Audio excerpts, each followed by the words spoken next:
Prisca Thévenot, bonjour. Bonjour. Soyez la bienvenue. Merci. Écoutez Philippe Tabarot qui a défendu ce matin des aides ciblées envers les transporteurs, les agriculteurs, les pêcheurs face à la hausse des prix du carburant. Il y a eu différentes mobilisations déjà ce week-end et puis une opération escargot qui a été menée sur le périphérique parisien ce matin. Écoutez le ministre des Transports, il était l'invité de Laurence Ferrari ce matin sur CNews et Europe 1. Depuis le début de cette crise, nous sommes en permanence à leur écoute, à leur côté, et nous essayons d'avoir les aides les plus adaptées possibles, mais on doit rappeler les contraintes financières qui sont les nôtres. Je vous l'ai dit, dans les 50 millions que j'ai dû chercher, c'est 50 millions de moins d'investissement que j'aurai à faire sur des infrastructures de transport qui concernent aussi tous les Français. Donc sauvons en priorité ceux qui sont dans la plus grande précarité, dans la plus grande difficulté, et puis voyons comment les choses vont évoluer. En tout cas, le dialogue est indispensable pour pouvoir mener à bien de manière efficace les différents plans que nous avons présentés avec mes collègues de l'économie, de l'énergie et des secteurs concernés. Philippe Tabarot qui a également concédé que ces aides seraient reconductibles en mai et en juin si la situation dans le Moyen-Orient perdure. Mais ça ne suffit pas. Vous les avez entendus, ces transporteurs routiers, ces autocaristes, ces pêcheurs, ces agriculteurs qui disent non mais c'est bien gentil. Ces infirmiers libéraux qui disent non mais c'est bien gentil des aides, c'est déjà bien, merci. Mais on fait comment ? On n'y arrive pas. On a une situation qui est extrêmement compliquée, dont le contexte a été rappelé juste avant dans votre journal présenté, avec la situation dans le détroit d'Ormuz. Maintenant, ce qu'il faut dire, c'est qu'il faut pouvoir effectivement soulager, donner une respiration qui sera de toute façon jamais assez suffisante par rapport à ce qui se passe depuis maintenant plusieurs jours et plusieurs semaines. Parce qu'il faut être très logique aussi, c'est que toute aide de toute façon va de fait devoir être financée d'une autre manière. Et donc là, il faut avancer de façon extrêmement ciblée. Je crois que c'est ce qu'a annoncé le ministre Tabarot de façon très simple dans le son que vous venez de donner. Les modalités seront connues et données. Je crois qu'il y a encore des échanges à Matignon autour du Premier ministre aujourd'hui. Je ne doute pas qu'il puisse y avoir des annonces très précises sur comment ces aides vont être déployées, sur quelle population et sur quelle durée. Mais les Français finalement ne comprennent pas, et on a entendu au micro d'Europe 1 d'ailleurs de nombreux, soit des agriculteurs, soit des transporteurs qui disaient mais on l'a fait en 2022, on nous a aidés, on l'a fait au moment du Covid, pourquoi on ne le refait pas maintenant ? Qu'est-ce que vous leur répondez ? Pourquoi c'est pas possible de déclencher toutes les aides comme on a pu le faire en 2022 ou en 2020 ? Mais je crois que vous le savez très bien, puisqu'on en parle aussi très souvent sur vos antennes. Expliquez-le. C'est qu'on a un contexte aussi qui est extrêmement compliqué d'un point de vue du budget de l'État. Mais on ne le découvre pas. On en a déjà parlé l'année dernière pendant les débats budgétaires et l'année d'avant encore pendant les débats budgétaires. Et vous avez en face de vous une des porte-paroles du gouvernement, notamment le gouvernement de Gabriel Attal, qui déjà sonnait la sonnette d'alerte à l'époque en disant « Attention, il va falloir qu'on fasse attention aux dépenses ». Et donc oui, il faut aider. Oui, il faut protéger. Mais attention à ne pas simplement annoncer des mesures qui derrière ne seraient pas financées. Et pardon, ça se retrouvera où ? Eh bien, ça se retrouvera à nouveau sur des propositions d'impôts en tout genre qui seront présentées par des groupes politiques qu'on connaît déjà et dont je ne vais pas rappeler les noms ici. Donc c'est pour ça, il faut absolument pouvoir protéger, apporter des réponses à celles et ceux qui travaillent, qui ont besoin de ces aides pour travailler. C'est pas de la charité qu'ils demandent, c'est pouvoir travailler. Bien sûr. Et donc, c'est pour ça que le ministre Tabarot a bien précisé qu'il faut avoir des aides ciblées. Et pour que ces aides ciblées soient pertinentes et efficaces, eh bien, il faut que ces consultations puissent continuer à avoir lieu. Je ne dis pas pendant des semaines et des mois. Hein. Là, on parle en quelques heures, je pense, puisque je crois que ça a lieu à Matignon. Et qu'ensuite, des annonces soient faites. Yann Brossat du PCF était à votre place il y a quelques instants à peine. Il dit mais il faut instaurer une taxe flottante, il faut baisser absolument les taxes et on compensera différemment avec d'autres mesures. Le RN, bien, c'est facile. Mais oui, mais le RN, vous le savez aussi. Et puis il y a d'autres pays qui l'ont fait. La Norvège ce matin l'a annoncé, l'Australie l'a annoncé, l'Italie, la je le disais déjà à votre micro. Bon, écoutez, si on avait besoin d'entendre la gauche de Paris nous expliquer comment gérer un budget, on leur aurait demandé plus tôt. Parce que déjà, je pense qu'ils ont beaucoup de pain sur la planche avec la dette abyssale qui est celle de Paris, avec une équipe qui finalement est reconduite. Et je pense que l'enjeu pour eux, c'est déjà de régler ce problème de dette, parce qu'ils ont créé de la dette sans plus de protection pour les Parisiens, sans plus de services publics pour les Parisiens. Mais vous venez de dire, ils ont été réélus. Oui, c'est pour ça que je le dis. Ils ont été réélus et donc ils ont un gros travail à commencer et à mettre en place. Point. Mais ça n'a pas gêné les Parisiens, c'est ce que je... Oui, il faut le respecter. Ouais. Ensuite, pour le reste, sur le sujet des taxes, on en parlait déjà à votre micro la semaine dernière, pardon. Moi, vous savez, je suis libérale. Quand vous me dites qu'on va baisser des impôts et baisser des taxes, pardon, a priori, je suis plutôt d'accord. Mais la question, c'est est-ce que c'est efficace? Si on a des prix qui continuent à augmenter, mécaniquement, la baisse de la taxe va être annulée. Et c'est pour ça, je pense que c'est bien d'envoyer des slogans comme ça à tout va par des responsables politiques, que ce soit d'extrême gauche, d'extrême droite ou à gauche ou à droite. Mais si au final, ça ne sert à rien et ça ne sont que des mesures d'effet d'annonce, ça va encore plus énerver. D'où l'enjeu, et je reprends et je recite le ministre Tabarot, d'avoir des aides extrêmement ciblées pour qu'elles puissent aider là où il y en a besoin. Parce que derrière, il y aura la question du financement de ces aides. Mais, Attention. mais vous ne craignez pas non plus, vous les entendez quand même, et je suis d'accord, je vous fais répéter par rapport à ce que je vous ai demandé la semaine dernière, Bien sûr. ou même peut-être encore la semaine d'avant aussi. Mais vous les entendez, ces agriculteurs, ces transporteurs, Bien ces sûr. pêcheurs. Ils n'y arrivent pas, ils n'y arriveront pas, et ils le disent honnêtement. Ils disent on n'en peut plus, on n'y arrivera pas, et ce n'est pas suffisant ce qu'on débloque. Est-ce que vous ne redoutez pas, si voilà, on ne baisse pas un petit peu les taxes, il n'y a pas un geste qui est plus important, vous ne craignez pas une colère plus longue, plus durable, du type gilet jaune, ce qu'on a connu? Mais on sait pas, il ne faut pas craindre. Enfin, s'il y a une colère qui est exprimée, c'est qu'il y a une difficulté qui est réelle. Et le sujet, c'est pas de craindre une colère, c'est plutôt que les difficultés ne s'enlisent pas. Parce que là, encore une fois, on parle de personnes, d'hommes, de femmes qui travaillent, qui ont besoin de ça pour travailler. Et d'où l'enjeu, et encore une fois, je reprends, vous savez, je suis parlementaire aujourd'hui, donc je reprends ce qui a été annoncé par le gouvernement, de consultation autour du Premier ministre, non pas simplement consulter pour parlementer, mais consulter pour être précis et annoncer très rapidement un certain nombre de mesures. Et on verra si ça suffit, et visiblement ça ne l'est pas. C'est ça le... Et il y aura demain un moment important aussi pour ça qui s'appelle les questions au gouvernement qui ont pu reprendre, et donc le gouvernement aussi pourra répondre d'interpellations qui seront, je pense, faites de part et d'autre. Prisca Thévenot, je rappelle donc que vous êtes député EPR, et je voudrais vous faire écouter Vincent Jeanbrun, ministre de la Ville et du Logement, qui a vivement critiqué le désarmement de la police municipale à Saint-Denis. Il était l'invité du grand rendez-vous, les Échos, CNews et Europe 1, c'était hier. Le message envoyé par le maire de Saint-Denis, il est terrifiant à plein d'égards. Parce qu'il veut les désarmer, mais il leur a demandé d'arrêter d'aller dans certains quartiers. Donc déjà, ça dit une forme de tolérance, pour ne pas dire de complicité, avec ceux qui aujourd'hui... Mais Vincent Jeanbrun, il y a un narcotrafiquant. À minima, ça va au-delà de l'idéologie, c'est ça que vous êtes en train de nous dire. Morale qui consiste à dire... Bon, il y a des quartiers qui sont tenus par des narcotrafiquants. Quand on envoie la police municipale, ça les gêne. Bon, j'envoie plus la police municipale. Sinon, pourquoi? J'aimerais qu'ils me répondent. Quel message est envoyé? Alors, la ligne du gouvernement, elle est assez claire, puisqu'il y a en parallèle un projet de loi pour renforcer les pouvoirs de la police municipale qui est porté par Gérald Darmanin et Laurent Nunez. On est donc à l'opposé là de la France Insoumise. Est-ce que la France Insoumise déconstruit finalement ce que vous êtes en train de faire avec la police municipale et ce continuum de sécurité? La France Insoumise n'a eu de cesse que de vouloir déconstruire pas ce que nous avons fait, mais ce qu'est la France. Ce que nous représentons en tant que Français, ce qu'est notre drapeau.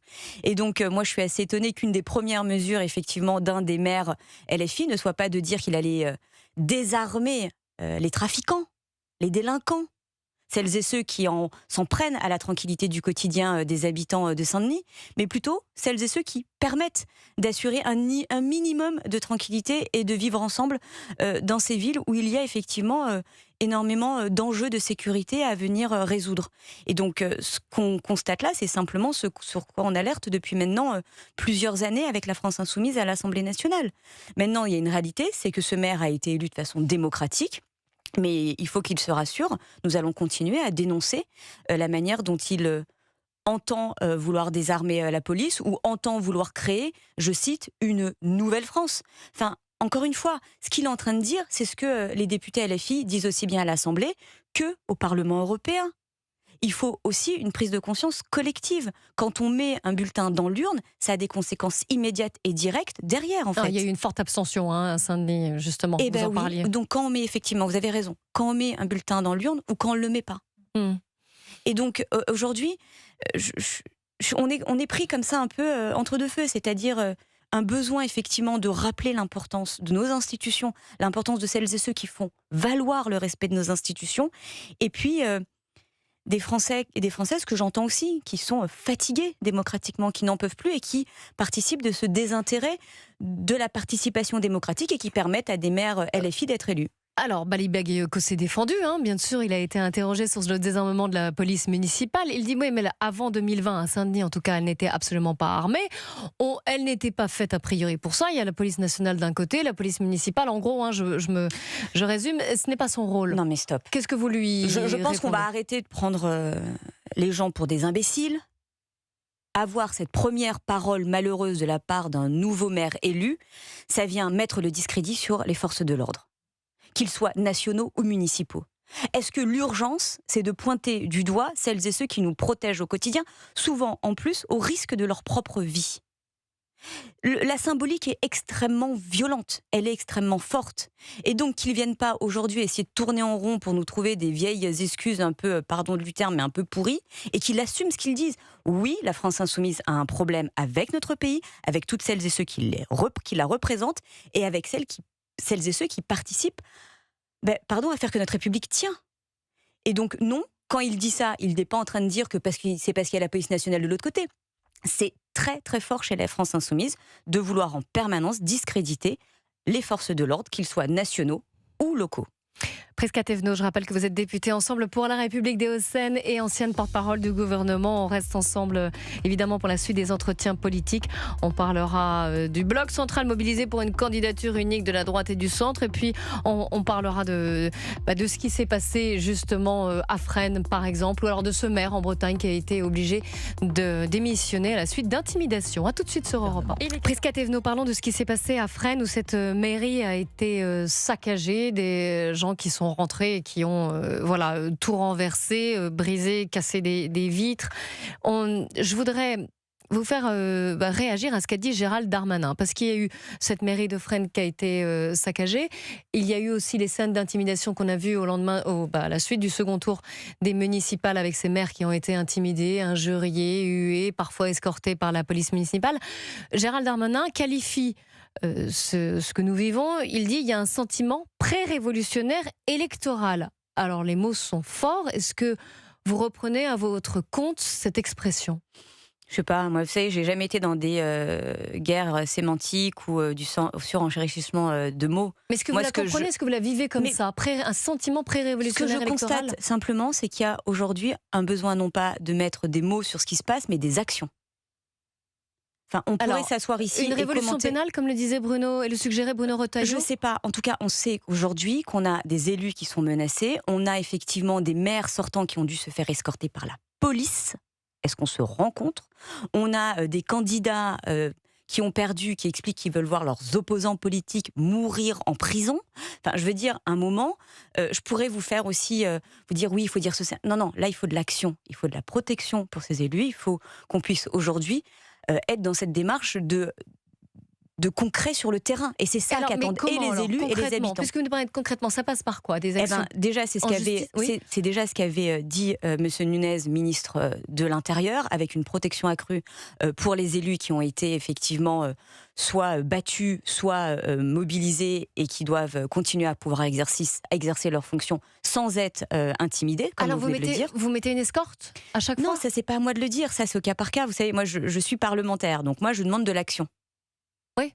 Et l'action, je la demande de la part du gouvernement. Et je dis que non seulement je la demande, mais qu'elle a été entendue, puisque M. Nunez avait tout de suite agi derrière. Et ensuite, quand il y a des faits graves, avérés, et qui ont été effectivement prouvés et montrés, eh bien que la justice se saisisse, et qu'elle soit saisie, et qu'elle puisse s'appliquer le plus rapidement possible.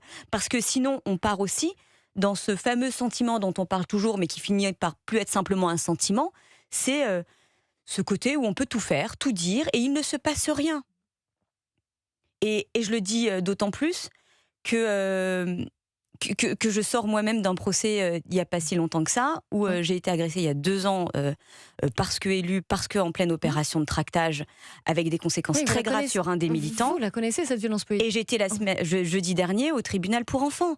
Je veux dire, un moment, la justice, nous la respectons parce qu'elle est là, parce qu'elle se tient, mais il faut aussi qu'elle puisse pouvoir s'exprimer et s'exercer. Et donc ça passe par une révolution pénale, pour reprendre les termes de Bruno Retailleau ?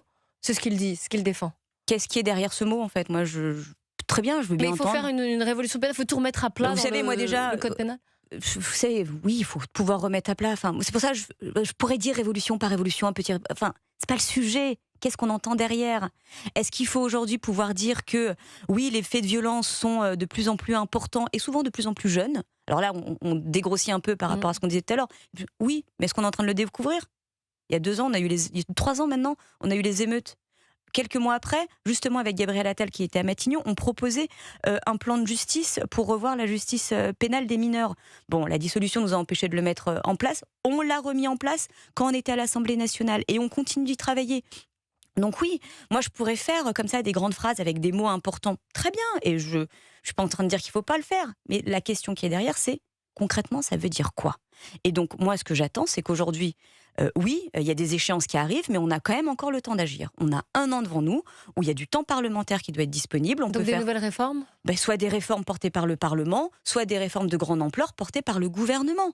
Et le Parlement doit pouvoir se saisir et être disponible pour mener ces débats bien. Ce qui s'est passé à Fresnes, où une mairie a été saccagée à la veille du premier conseil municipal de la ville, est-ce que pour vous, ce saccage est de nature politique? Il faudra voir ce qu'il en est. Enfin, vous savez, là, vous me mettez un sujet comme ça sans que j'ai les tenants et les aboutissants. En tout cas, il y a beaucoup de personnalités à droite qui le dénoncent. En tout cas, c'est pour ça que je vous pose la question. C'est pas anodin de s'en prendre à une mairie. C'est pas anodin de s'en prendre à une mairie au lendemain des élections municipales dont on sait qu'on a commenté malheureusement beaucoup d'outrages et de violences au soir du 2e tour. Donc on va pas faire semblant de découvrir des choses et on va pas faire les naïfs ou les timides. Oui, il y a une dimension extrêmement politique. Oui, il y a aujourd'hui une famille politique et je le dis de manière générale parce que je suis pas la justice, j'appelle à la respecter, donc c'est pas à moi de me prononcer à sa place. Il y a des gardes à vue, il y a eu des interpellations. Maintenant, force est de constater, c'est qu'il y a toujours la même famille politique qui appelle à la violence. Donc là, vous pointez du doigt la France Insoumise, j'imagine. Oui, mais attention, je ne le fais pas sur Fresnes, parce que, encore une fois, on dit qu'une enquête est ouverte, mais force est de constater que oui, la violence politique est bel et bien du côté de la France Insoumise. Qu'est-ce que ça dit de notre démocratie, toutes ces actions, toutes ces violences? Ce maire, je le citais, Olivier Pellan, qui a démissionné, il était maire, il avait été élu maire de Montcontour, en Bretagne. Il a démissionné à peine 15 jours après avoir été élu parce qu'il a eu des intimidations, c'est-à-dire que son véhicule a été visé, son domicile a été visé. Il a dit mais moi je ne peux pas aller faire mon travail et être maire la boule au ventre. Je le comprends. Les élus locaux sont aujourd'hui malheureusement tout ça aussi sur une affaire touchés de fonds d'école privée, de financement, de subvention pour une école privée. Ça peut partir pour moins que ça. Ça peut partir pour moins que ça. Aujourd'hui, aussi nos élus locaux, qui sont quand même les élus préférés entre guillemets des Françaises et des Français, dans tous les sondages qu'on peut voir, sont aussi touchés par ce que nous vivons au niveau national. Le débat d'idées, il est important dans notre pays, il doit pouvoir exister et continuer à exister. Nous sommes dans une belle démocratie. Mais de plus en plus, le débat d'idées s'est transformé en combat de personnes avec des passages à l'acte violents. Et donc non, intimider, c'est pas juste comme ça anodin. Insulter sur les réseaux, c'est pas juste comme ça anodin. Il y a des passages à l'acte qui peuvent se mettre en place et se déclencher. Et donc aujourd'hui, il faut aussi une responsabilité collective. Nous avons la chance d'être dans une des plus vieilles et plus belles démocraties qui soit.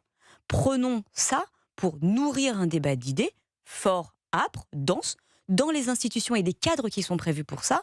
Mais attention à ne pas aller sur ce que certains veulent nous faire aujourd'hui découvrir, c'est-à-dire qu'on prend ses opposants politiques pour des ennemis personnifiés. Et la violence symbolique qu'ils ont incarnée par des théâtralisations dont on se souvient, des lynchages de poupées, des ballons à l'effigie d'une tête de ministre, etc., eh bien, ça veut dire quelque chose et ça a des répercussions dans le quotidien. Je vous fais écouter, Prisca Thévenot, il ne nous reste que quelques minutes. Valérie Pécresse, la présidente La Républicaine de la région Île-de-France, qui a estimé que la droite et le centre devaient se rassembler autour d'un candidat unique. Je me projette à 2027, c'est pas si loin. A été sur France 2 ce matin, dans la lignée d'une tribune de 90 parlementaires, ou une cinquantaine en tout cas. J'ai plus le chiffre en tête, de parlementaires et des ministres. Il y a des ministres et des parlementaires. Favorables à une candidature unique. Écoutez Valérie Pécresse.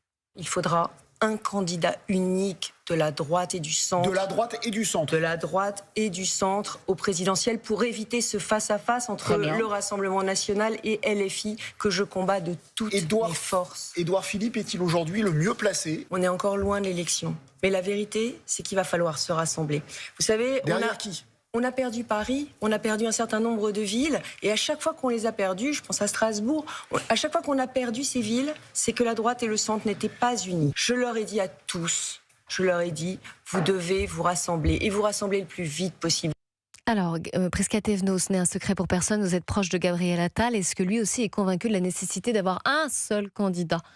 Écoutez, si vous voulez qu'on parle de 2027, moi je vais vous le dire assez cash, je souhaite que Gabriel Attal soit candidat. Pas simplement parce que j'ai été sa porte-parole ou que j'en suis proche ou que je fais partie du groupe Renaissance.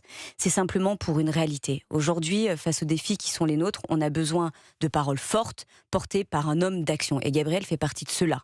Pas parce que je le dis, parce qu'il l'a prouvé au regard de tout ce qu'il a pu faire au cours des dernières années.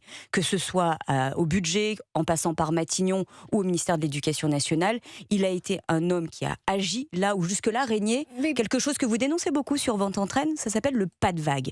Et donc, pour l'instant, c'est aujourd'hui mieux placé dans les sondages. Et aujourd'hui, ce que je dis aussi, c'est que d'écrire une candidature simplement en disant que c'est pour faire barrage à l'extrême droite ou à l'extrême gauche, c'est pas le début d'une ambition ou d'un projet politique, c'est le rappel d'une ligne rouge. Et donc nous, sur le principe du projet politique et des ambitions qu'on veut porter pour le pays, pour les Français, eh bien, nous y travaillons maintenant depuis plusieurs mois et depuis plusieurs semaines, et nous continuerons à le faire sur les semaines qui vont arriver, parce que c'est ça dont les personnes, les Français ont besoin. Philippe semble mieux placé dans les sondages. Mais vous savez, Édouard Philippe, Gabriel Attal et même Modem disent la même chose. Ils l'ont dit déjà de manière assez simple. Il va falloir qu'on se réunisse à un moment, mais qu'on se réunisse sur la base de quoi? D'un projet, pas simplement de ligne rouge. Eh bien, on en reparlera. Merci beaucoup, Prisca Thévenot. Je rappelle que vous êtes députée Ensemble pour la République des Hauts-de-Seine et ancienne porte-parole du gouvernement. Dans un instant, c'est Romain Desarmes et Marie-Estelle Dupont pour l'émission. Et si on en parlait? Et si on en parlait? Bon après-midi à tous. Merci, Merci à vous, Géraldine. À demain, 13h pour Europe 1.